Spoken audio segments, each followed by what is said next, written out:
Saudara, Anda masih ingat dengan insiden kecelakaan mobil Pajero yang menabrak 4 orang tukang beca sehingga menewaskan satu di antaranya?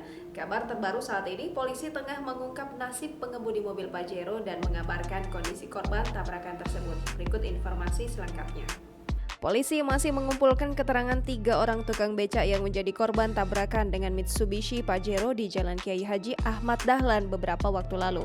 Kanit Gakum Satlantas Polrestabes Palembang AKP FG Malina mengatakan ketiganya sudah pulang dari rumah sakit AK Gani Benteng.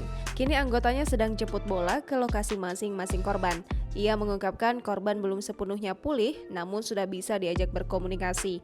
Lanjut dia, setelah semua keterangan korban lengkap, pihaknya akan menggelar perkara dan melengkapi berkas. Untuk pengendara Pajero masih ditahan dan diwajibkan lapor oleh Satlantas. Pihaknya telah membawa M. Fajri, pengendara Pajero, ke Rumah Sakit Bayangkara Palembang dan ditemukan penyakit GERD atau semacam mah akut yang diderita tersangka. Sehingga sewaktu-waktu penyakit tersebut muncul tiba-tiba dan membuat M. Fajri kehilangan kesadaran.